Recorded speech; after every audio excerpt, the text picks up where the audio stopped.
तो कल हमने ये चर्चा किया था कि भगवान अपने भक्त और सखा अर्जुन को ये शिक्षा दे रहे हैं। तो भक्त क्यों? क्योंकि भक्त, उनकी प्रसन्नता में प्रसन्नता उसकी निहित है। भक्त का मेन जो मुख्य कार्य है वो ये है कि भगवान की प्रसन्नता के लिए कार्य। जैसे कि एक समय की बात है जब इंद्र ने आक्रमण किया और सारे ब्रजवासी गोकुलवासी जो थे वो सबको भगवान ने कहा कि आप लोग गोवर्धन जी के नीचे आ जाइए। भगवान ने कानी उंगली के नाखून पर गोवर्धन उठा लिया और सारे भक्तों को बचा लिया। तो जब ये सारी लीला समाप्त हो गई, गोवर्धन जी जब प्रसन्न हो गए, तो भगवान ने कहा कि आप लोग गोवर्धन जी से कुछ मांगिए।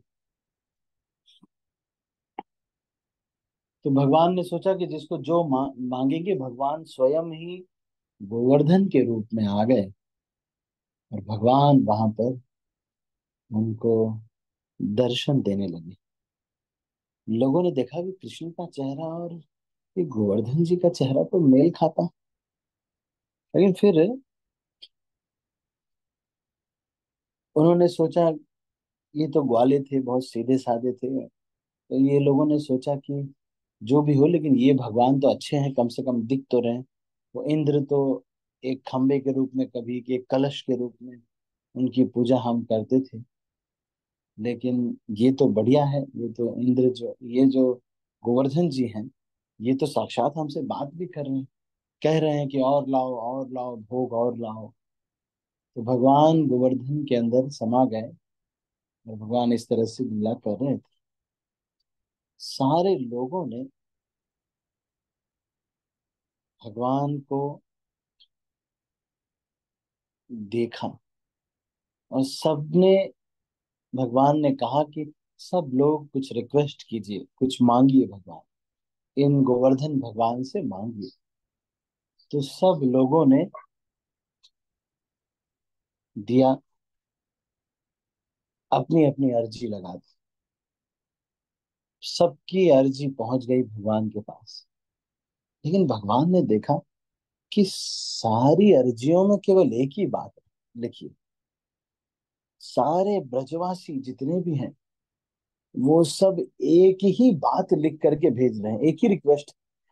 सबका घर अलग अलग है, कोई राजा है, कोई धोबी है, कोई अलग अलग कार्यों में लोग लगे हुए हैं, लेकिन सबका रिक्वेस्ट एक ही है सारे ब्रजवासियों का, कि मेरा जो, हमारा जो ये नंद बाबा का जो ये लाला है, ये जो लाला है, ये हमेशा स्वस्थ रहे, कुशल मंगल से रहे, इसको कोई हानि ना हो, इसका स्वास्थ्य ठीक रहे। यही एक रिक्वेस्ट सारे ब्रजवासियों ने गोवर्धन जी से की। इससे हमें पता चलता है, कृष्णेंद्रिय प्रीति वांछा हरे प्रेम नाम, आत्मेंद्रिय प्रीति इच्छा तार बलि काम। जब हम अपनी इंद्रियों को संतुष्ट करने के लिए कोई कार्य करते हैं, तो वो आत्मेंद्रिय प्रीति के लिए करते हैं। जैसे कि कोई पढ़ाई कर सकता है, कोई नौकरी कर सकता है। ये सब कुछ करके व्यक्ति को क्या चाहिए? अपनी इंद्रियों का सुख, अपनी आंखों को सुंदर देखने को मिले, अपने कानों को सुंदर म्यूजिक सुनने को मिले, अच्छा भोजन जीवा पर जाए, कोई आ, सुंदर स्त्री से संग हो जाए चमड़े के लिए।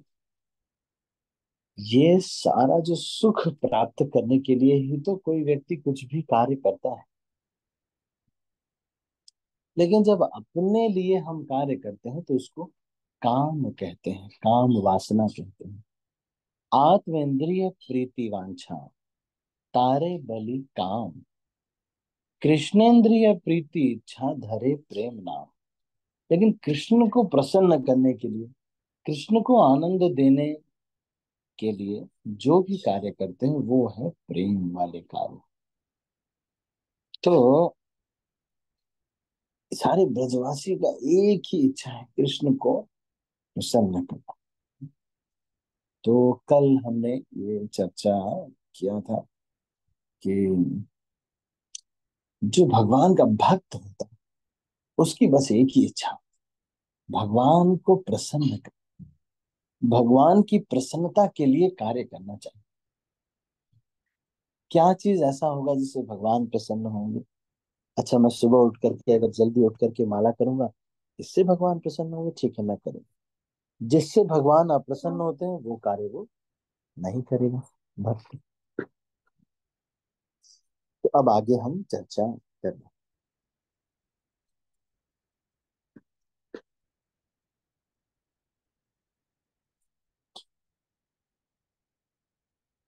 भक्त तथा भगवान के मध्य में 5 प्रकार का संबंध हो सकता है। कोई निष्क्रिय अवस्था में भक्त हो सकता है, कोई सक्रिय अवस्था में भक्त हो सकता है, कोई माता या पिता के रूप में भक्त हो सकता है, कोई सखा रूप में भक्त हो सकता है, कोई दंपति प्रेमी के रूप में भक्त हो सकता है। तो भक्त के 5 रसों में आदान प्रदान भगवान से किया जा सकता है। पहला है शांत रस। शांत रस का मतलब है जो कोई कार्य नहीं करते, केवल अपनी स्थिति से, अपने होने मात्र से भगवान की सेवा कर रहे हैं। जैसे कि धाम, ये धरती, ये जो पेड़ पौधे हैं, ये सब चल नहीं सकते, कुछ कर नहीं सकते, लेकिन ये लोग भगवान की फिर भी सेवा कर रहे हैं अपनी छाया प्रदान करके। कोई सक्रिय अवस्था में भक्त हो सकता है। जो सक्रिय भक्त है वो कहाँ से है?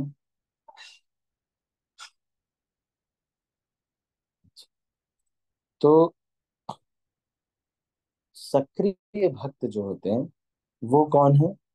जो कि कुछ कार्य कर रहे हैं, जैसे कि दास से भाव, इसको बोलते हैं शांत, दास्य, साक्ष्य, वात्सल्य और माधुर्य।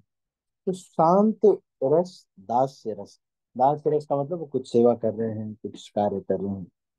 साक्ष्य का मतलब जो भगवान से मित्रता, सखा के रूप में भक्त मित्रता रखते हैं, इस भाव में भगवान की भक्ति करते हैं। और माता पिता के रूप में भक्त कोई हो सकता है, कोई दंपति प्रेमी के रूप में भक्त हो सकता है, कोई माधुर्य रस में भी भगवान को अपना प्रियतम मान करके कर सकता है।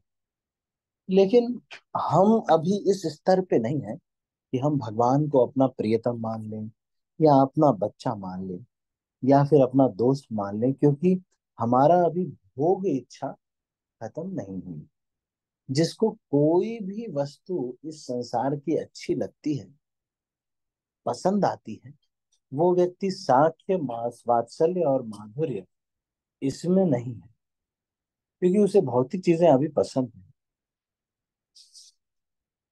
अर्जुन का कृष्ण से संबंध सखा रूप में था। निसंदेह इस मित्रता,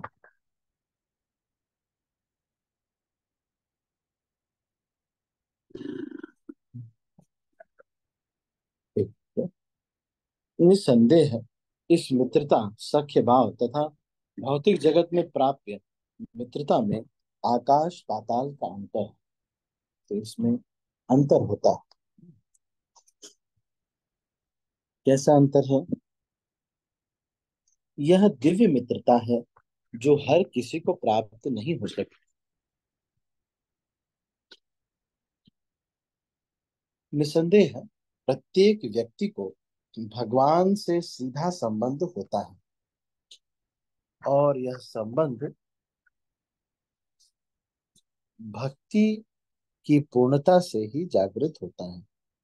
किंतु वर्तमान जीवन की अवस्था में हमने न केवल भगवान को भुला दिया है, अपितु हम भगवान के साथ अपने शाश्वत संबंध को भी भूल चुके हैं। लाखों करोड़ों जीवों में से प्रत्येक जीव का भगवान के साथ नित्य विशिष्ट संबंध है। यह स्वरूप कहलाता है। भक्ति योग की प्रक्रिया द्वारा यह स्वरूप जागृत किया जा सकता है। तब यह अवस्था स्वरूप सिद्धि कहलाती है। यह स्वरूप की अर्थात स्वाभाविक या मूलभूत स्थिति की पूर्णता कहलाती है। अतएव अर्जुन भक्त था और मैत्री में वह भगवान के संपर्क में था। हमें इस बात पर विशेष ध्यान देना चाहिए कि अर्जुन ने भगवत गीता को किस तरह ग्रहण किया। तो अब यहाँ पर एक बहुत महत्वपूर्ण सिद्धांत आ रहा है, वो है स्वरूप सिद्धि। अब ये क्या है स्वरूप सिद्धि? हम सब लोग जीव हैं, भगवान के अंश हैं। जब मृत्यु हो जाती है तो ये बाहर का कपड़ा हट जाता है और फिर वो जो जीव है वो भगवान के धाम चला जाता है, या फिर नरक जाना होगा तो नरक चला जाता है सूक्ष्म शरीर के साथ। तो ये जो जीव है ये वास्तव में बहुत पहले भगवान के धाम में रहता था, भगवान के साथ ही।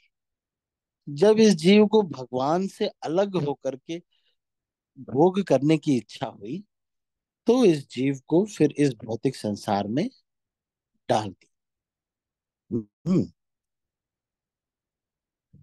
भगवान मना कर रहे थे कि तुम मत जाओ इस भौतिक संसार में, लेकिन उसने कहा नहीं, मुझे आपसे भी अलग एक दुनिया बसानी है जहां पे मैं राज्य करूंगा।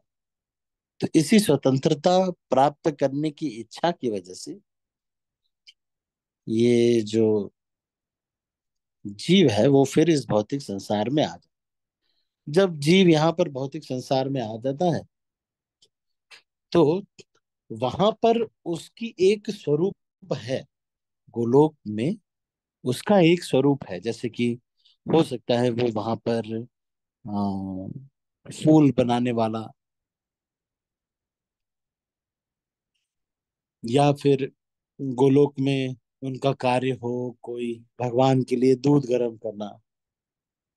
तो कोई एक स्वरूप में हो सकता है वो वहां पर पेड़ हो, कोई एक स्वरूप में वो व्यक्ति वहां पर होता है। लेकिन जब इस संसार में आता है तो उसको भूल जाता है,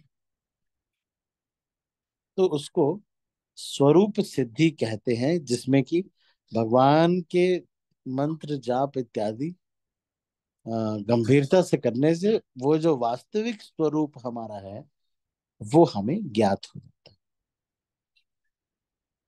तो इसको हम कहते हैं कि स्वरूप सिद्धि। ठीक है, तो इसको हम आज यहीं पर क्लोज करेंगे। हमने आज स्वरूप सिद्धि के बारे में चर्चा किया। कई बार आप जाएंगे जब वृंदावन में तो कई लोग पीछे से आपको पकड़ लेंगे, जो नए भक्त हैं उनको कहेंगे कि आओ तुम्हें सिद्धि प्रणाली मंत्र देंगे, और उस सिद्धि प्रणाली मंत्र दे करके उस व्यक्ति को ले जाएंगे और जो भी उसका लूटपाट करना होगा लूटपाट कर लेंगे। और या फिर कोई मंत्र दे देंगे, वो कहेगा कि देखो भाई तुम मोर हो वहां पे, तो वो मोर पंख लेके घूमने लगते हैं। तो इस प्रकार का फेक नहीं करना चाहिए। पर ये जो कह रहे हैं कि स्वरूप सिद्धि, हर एक जीव की गोलोक में कोई एक सिद्धि है, वहां पर हर एक जीव का कोई एक रोल है। ठीक है, तो स्वरूप सिद्धि के बारे में ना थोड़ा चर्चा किया, और 5 प्रकार के रसों के बारे में भी चर्चा किया। 5 प्रकार के रस जिनसे किसी जीव का भगवान से संबंध हो सकता है, वो है शांत, दास्य, साख्य, वात्सल्य। हाँ, शांत, दास्य, साख्य। हम्म, ठीक है। तो ये 5 रस की चर्चा और स्वरूप सिद्धि क्या है, इसके बारे में श्रील प्रभुपाद ये कहते थे, स्वरूप सिद्धि का मतलब जब हम भगवान की सेवा कर रहे हैं तो वो ही हमारी स्वरूप सिद्धि है। और हमारा सिद्धि प्रणाली मंत्र क्या है? भक्ति सिद्धांत सरस्वती ठाकुर कहते हैं, तृणादपि सुनिचेन तरोरपि सहिष्णुना अमानिना मानदेन कीर्तनीय सदा हरि। हम्म। तो ये हमारा सिद्धि प्रणाली मंत्र है। इस तरह से सेवा करके करके धीरे धीरे हमारा स्वरूप सिद्ध हो जाएगा, मतलब हमको अपना स्वरूप पता चल जाएगा। तो जब हमारा स्वरूप पता चल जाए, तो ऐसा नहीं कि हमको बता दिया जाए कि भाई ये तुम मोर हो, तुम व्यक्ति को, है ना, नहीं तो इस तरह से हमको, हाँ, सिद्धि प्रणाली मंत्र इत्यादि पे नहीं फोकस करना चाहिए। ठीक है, तो अभी इसको यहीं पर समाप्त करते हैं। आप सभी का बहुत बहुत धन्यवाद। अभी हम अपनी वैष्णव भजनों की जो चर्चा है उसको हम आगे बढ़ाते हैं। प्रतिदिन एक वैष्णव भजन के ऊपर हम चर्चा कर रहे हैं, तो इस श्रृंखला को हम आगे बढ़ाते हैं।